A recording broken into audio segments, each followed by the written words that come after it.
I stood in the shadows of the upper balcony, crystal glass cold against my palm.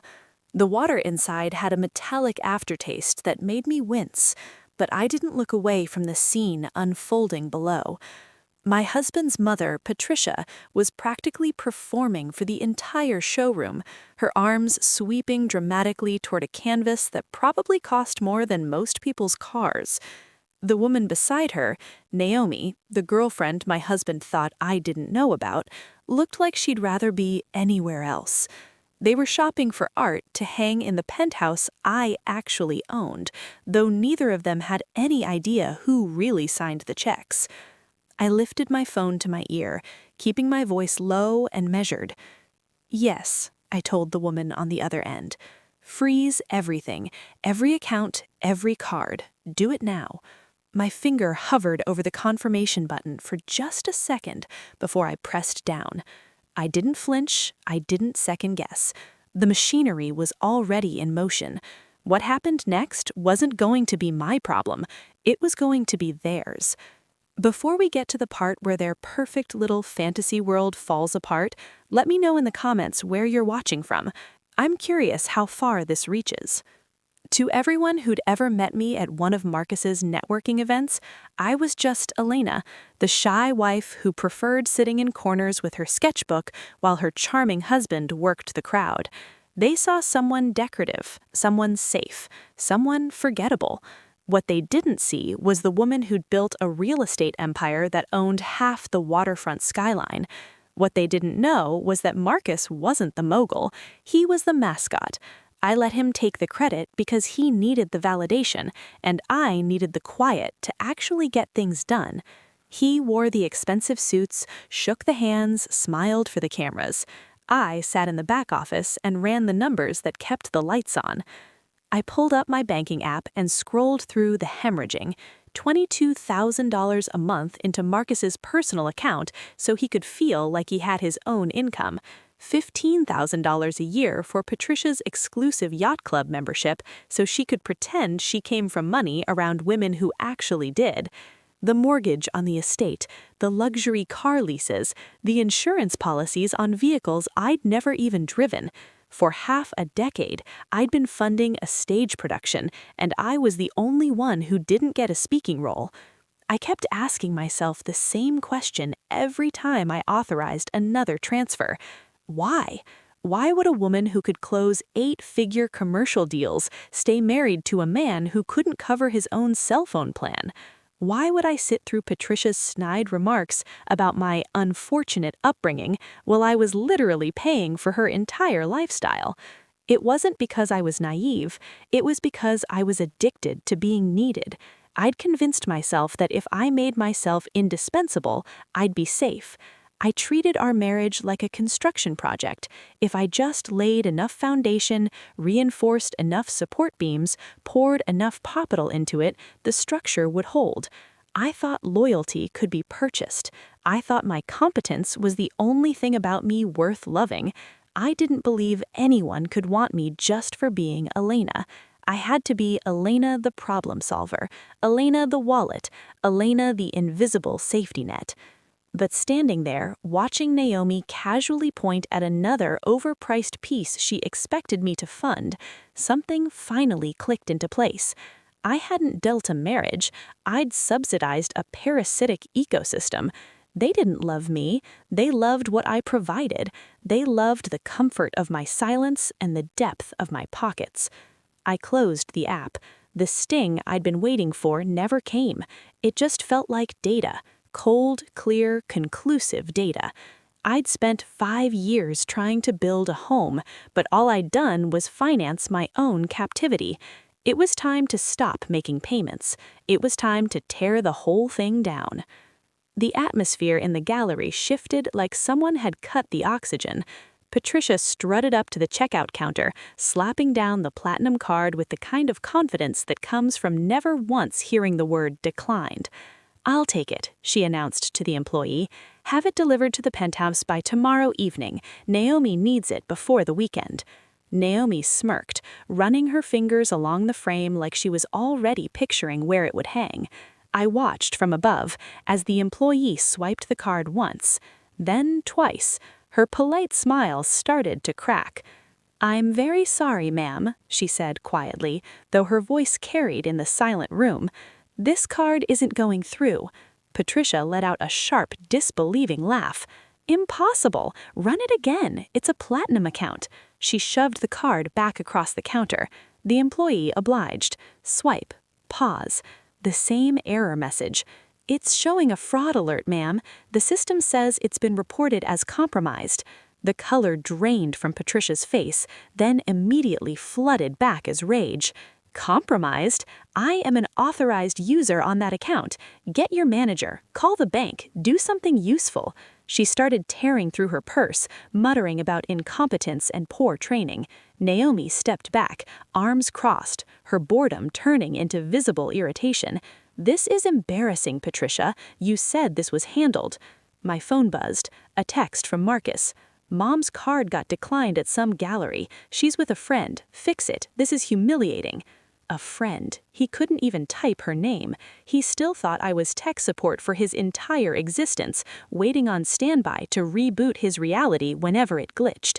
I typed back slowly, savoring every word. "It's not a glitch, Marcus. It's a shutdown. Send." I looked back down. Patricia was now shouting at a manager, waving the useless piece of plastic like it was a weapon. Security was closing in, polite but firm. This was the delusion in its purest form. She wasn't upset because she was embarrassed. She was upset because she genuinely believed that money belonged to her. In her mind, I wasn't the owner. I was just the custodian. She thought she had the combination to a vault she'd never built. I didn't wait to see them escorted out. I turned and walked toward the exit, my boots clicking a steady rhythm on the marble floor.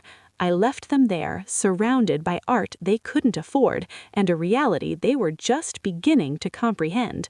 The decline wasn't just financial, it was existential. The housewarming party was already roaring when I arrived. It was in a penthouse overlooking the bay, the crown jewel of a project my company had completed 4 months ago. Marcus had rented it using company funds, claiming it was a showcase unit for prospective buyers. I could hear the music and laughter from the hallway. I didn't knock. I used my master access key. The door swung open. The music stopped mid-beat. Marcus was leaning against the kitchen counter, his arm draped around Naomi. She was wearing white, playing the role of lady of the house. When they saw me, Marcus's expression went from smug to furious in half a second. "Elena," he snapped, storming toward me, "what the hell are you doing here? This is a private party. And where's my card? I've been trying to reach you all day. You're making me look like an idiot." I didn't respond. I stepped aside.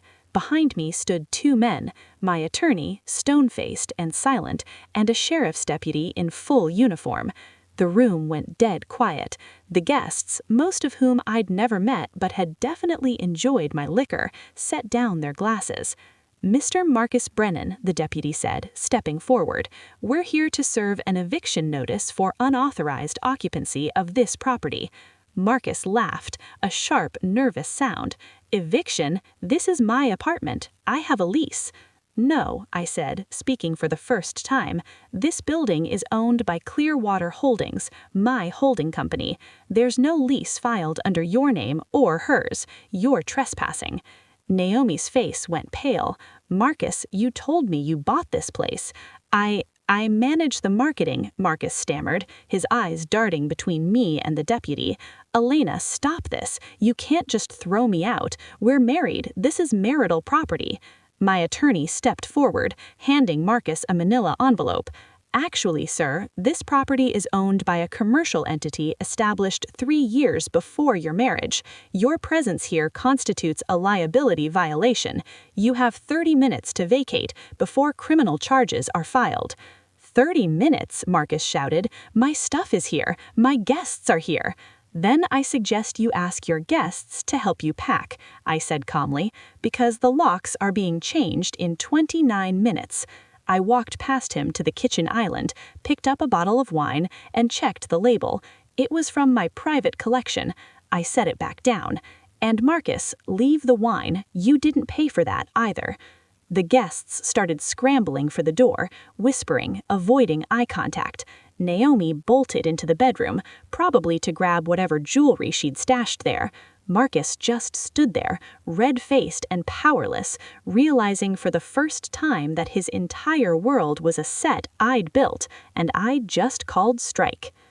The next morning, Marcus barged into my office. He didn't knock. He blew past my assistant, still wearing yesterday's wrinkled suit, his face a mask of indignant rage.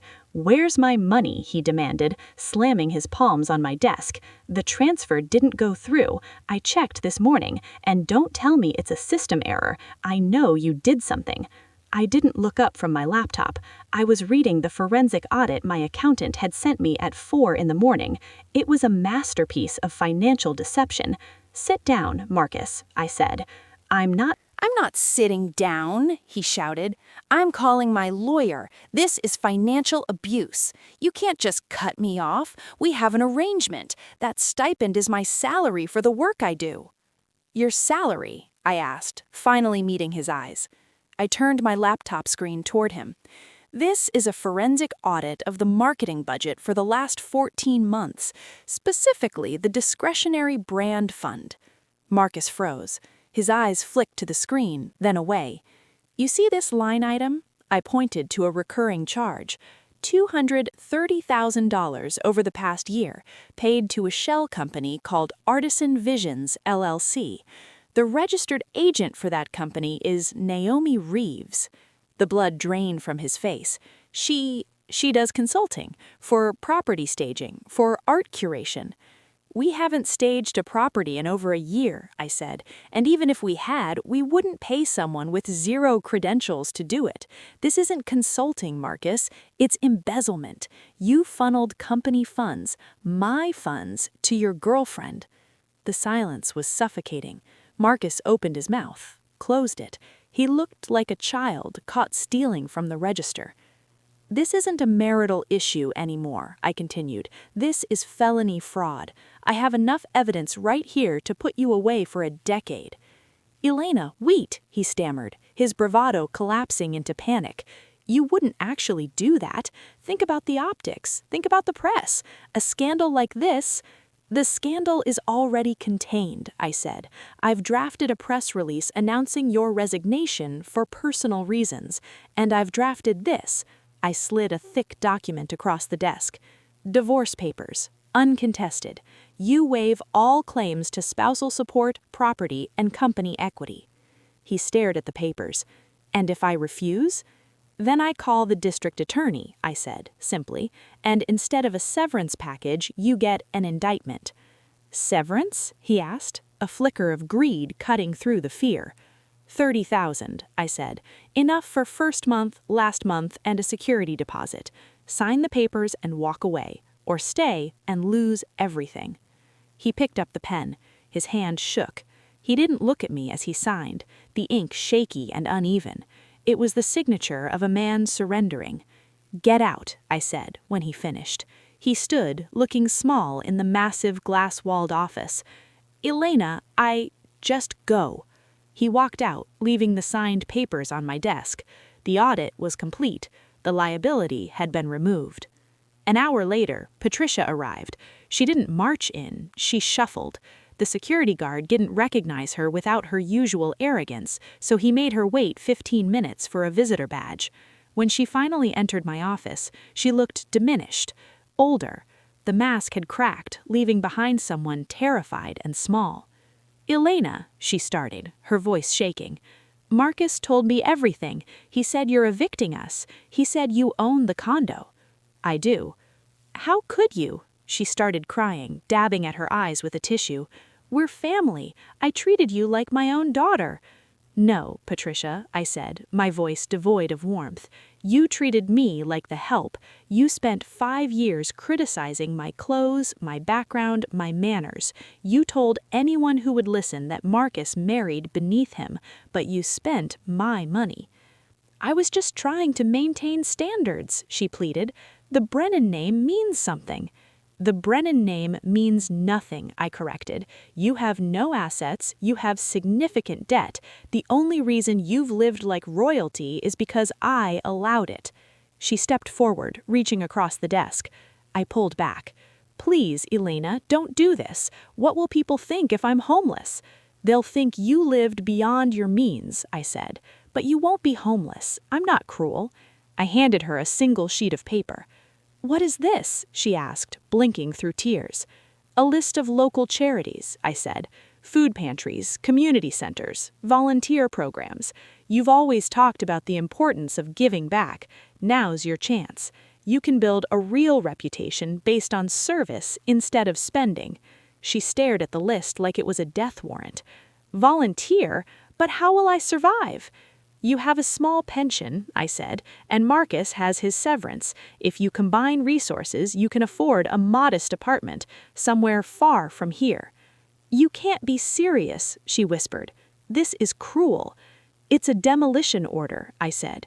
You loved the lifestyle, Patricia. You never loved me, and now the lifestyle is gone. I pressed the intercom. Security, please escort Mrs. Brennan out. 2 guards appeared. Patricia looked at them, then at me. For the first time, I saw real fear in her eyes. She turned and walked out, clutching her list, leaving nothing but silence behind. 6 months later, I walked through the arched entrance of an abandoned Art Deco building in the heart of downtown. It had been empty for years, ignored by developers who only wanted steel and glass. But I saw the bones. I saw what it could become. I wasn't renovating it for profit. I'd bought it outright with dividends from my latest project. This was going to be the headquarters for the Foundation for Future Builders, a scholarship and mentorship program for young women entering architecture and development. The divorce was finalized. Marcus took his severance and moved to a mid-tier condo 2 hours north. Last I heard, Naomi had left him the moment the money dried up and was now managing a nightclub in Miami. Patricia was volunteering at a community garden, terrorizing the other volunteers with unsolicited advice, but she was surviving. I walked into the main hall, my footsteps echoing in the emptiness. It was quiet, peaceful. For so long, I'd tried to fill the silence in my life with other people's noise. I'd tried to build a home on a foundation of fear and obligation. Now I was building on solid ground. I pulled out my phone and looked at the architectural rendering. It showed the building restored, filled with light and students and ideas. This was my revenge. Not the destruction of my ex-husband, but the construction of a legacy that had nothing to do with him. I hadn't just evicted a toxic family, I'd cleared the site to build something beautiful. I'd stopped being the silent provider for people who drained me and started investing in people who would shape the future. I put my phone away and took a deep breath, smelling dust and history and the promise of new construction. The old blueprint was gone, the new one was just beginning, and this time I was the only name on the deed.